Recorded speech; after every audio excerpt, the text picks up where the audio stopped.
Why I red-pilled on writing for the Star, the greatest magazine that never was.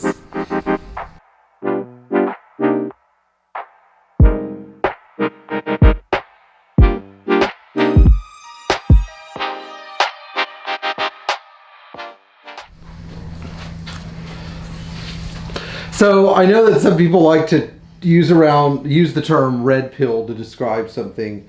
I think that using the term red pill either means you got a dose of reality, or you got so sick of something because of the way it was run, you just have decided to walk away from it. So that's kind of how I felt about the Star. And I'm going to give you guys a juicy little history lesson that I think some of you might find really interesting. So if you were waiting to see my savage side all week, here it is. Years ago, let's go back to 2009. So I had become more involved with Mercedes Benz Club, and I was 24 years old, and I wanted to be someone who people could rely on for answers, because I get really frustrated when I know that there's nobody I can ask for information. And it's really nice when you can actually go to somebody who can give you an answer about something. You know, that's something that I value. And one of the really funny things about my history with Mercedes-Benz Club was that the guy who used to have all the answers, at least about diesels, Dr. Marshall Booth, passed away in the early 2000s of cancer. And so Dr. Booth was a really good resource, albeit he was not friendly or easy to get along with.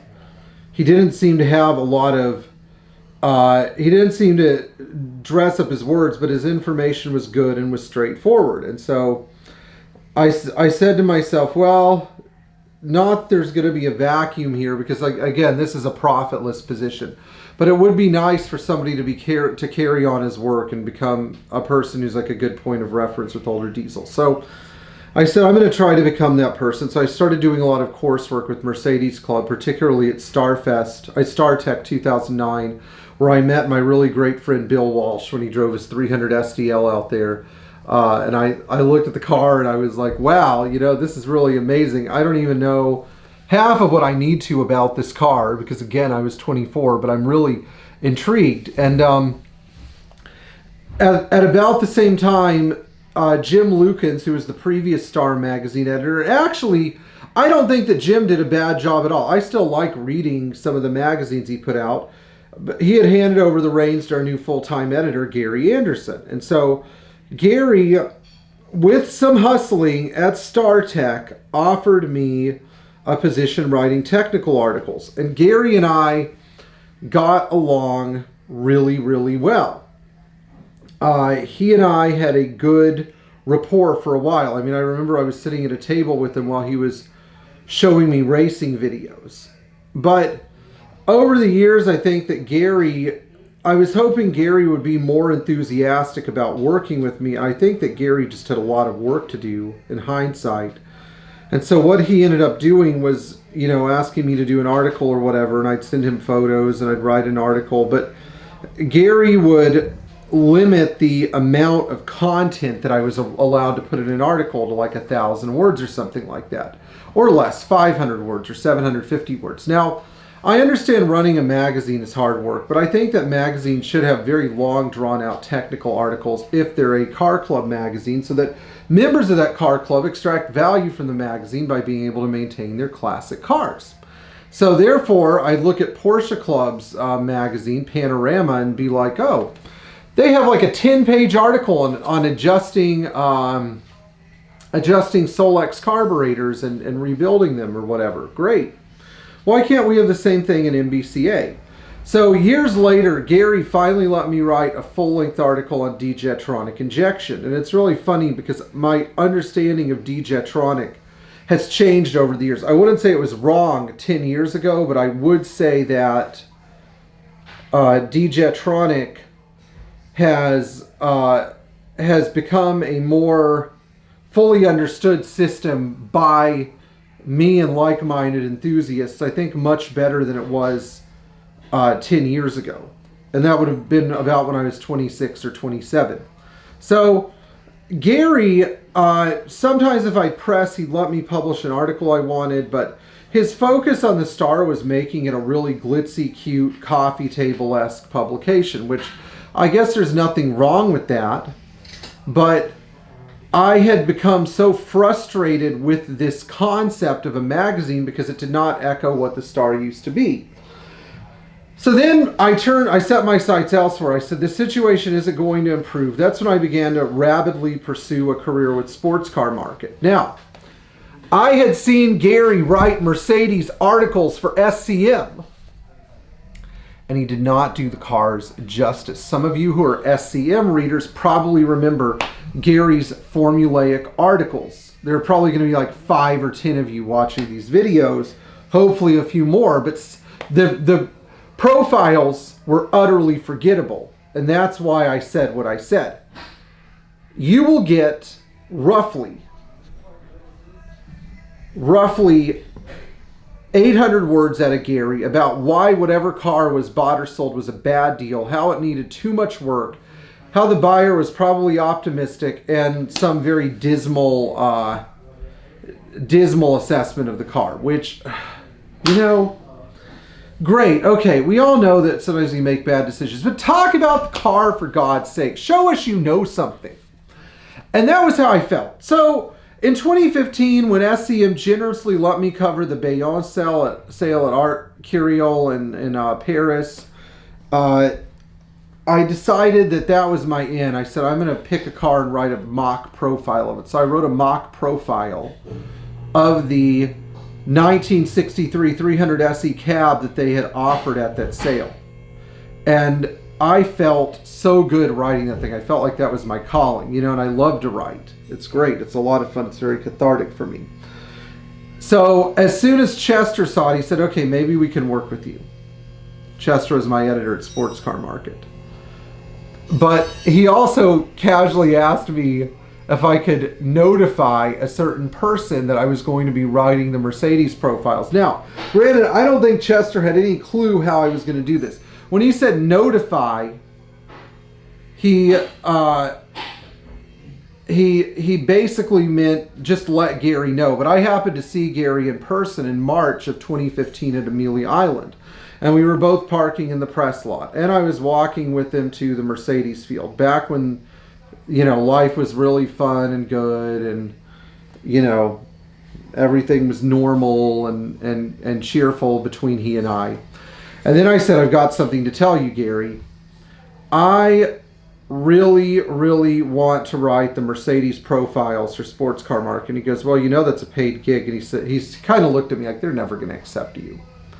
He gave me this sort of a dry kind of discouraging look. And I told him, I said, look, I've already submitted a mock profile and they liked it. And I'm here to ask you for the position. And he goes, what if I don't give it to you? And I said that I'm just going to have to take it. Because that's what you do when you want something. People don't give you the things you want. Sometimes you have to take them. Now, did I feel bad? Well, Gary had a $3 million home in San Jose, California. For him to say that these profiles, which paid a few $100s, were a source of income was ludicrous. It's sort of like, Elon Musk saying, "Oh, I can't give up my what's a good one? What is a good Elon Musk joke? I need one. Oh yeah, I can't give up my seat on the Joe Rogan podcast every now and then. Joe Rogan pays me $50 and gives me some weed." And it would sort of be like Elon Musk complaining about losing $50 or $1,000 or $5,000 or whatever. In the specific period of time I was in, though, I was starting to sour on Gary because he was giving me assignments that were extremely confined. Here I am. It's like you have your smartest guy who connects really well with your members, and you're giving him, I'm not saying that I'm the smartest guy in MBCA. I'm just saying that I felt like I was a capable technical writer because I was able to help people with my information. Here you have your most helpful guy who really wants to help people and can produce good information. Let him ring. Let the bells of Dunder Mifflin chime out our love. Anyway, the 300 TD in the background. I felt that I was being heavily constricted, and if I wasn't going to receive what I wanted, I was going to have to up my marketplace value as a writer. And so jumping on board to SCM, I thought would make him take me seriously. Turns out it really pissed him off, and that's when he said, okay, you're basically, I think he sort of quietly thought, no more Pierre, because Pierre took my position. And every time I'd asked him why I can't write for the Star, that's kind of what he said. You know, now, is this a real shame or a tragedy? No, but afterwards, I have a confession to make. I became really disinterested in the Star. Like, I look at a Star magazine now, and I'm like, might as well be a Spectrum ad. No. Why waste the energy trying to catch it? Not that it's a bad magazine. I mean, some of them have great covers and great articles. It's just there's so much frustration when I see it. And it's not the entire Star. Like, I look at old copies of the Star, that like the ones on my shelf, and I go, the good old days when this was really a technical magazine that focused heavily on the cars. I'm probably going to do a video in the future called Ways We Can Improve the Star magazine, but I'm probably going to save that for a live stream as well and try to get Jeff to watch. Now, things are looking up. Last year, a new editor was appointed, Jeff Zerschmied, who works for SCM with me. So I'm really optimistic about Jeff. I think Jeff is a different kind of car guy. He's not into having his ass wiped by Mercedes and his content dictated to him by Daimler AG like Mercedes was. You know, the other thing was that there was a person in the background named Richard Simons who made sure that Gary got and kept the job as Star Magazine editor. And so, you know, Richard was a really influential guy in the MBCA, and I think to an extent he still is because he's providing consulting services. But again, these are like old guard MBCA members. They've been involved at the club for years and years and years and years. So if you're looking for fresh ideas here, then you need a time machine. The biggest problem that I ran into trying to infiltrate this group of people was my youth. I think that people see riding as the sport of older men because, you know, various reasons. But, you know, now I found a comfortable home here on YouTube, and I don't have to spend hours and hours scripting a 1,000-page article. So I appreciate all you guys for actually listening to what I have to say.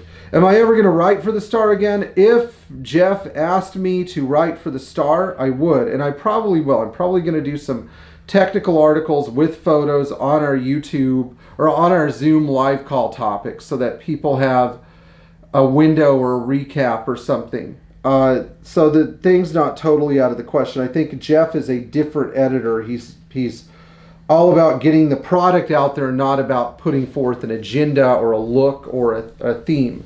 But I don't, until like the Star quits looking like the magazine that Gary put together and redesigned in 2009, I don't know how I'm going to continue to feel about it. And I think that's the best way I can say it. So anyway, if you guys enjoyed this, please like, share, and subscribe. I hope you didn't mind the different topic. Don't be afraid to write. We're always looking for content providers for MBCA's live calls. So, you know, please let me know. And thank you to all of our Patreon supporters. Leave us a thumbs up, tap the bell for notifications, leave us an applause or a comment below. And I just discovered the YouTube app, so now I can answer more comments when I have downtime, 1 hour a week. No, I'm just kidding. Thank you guys.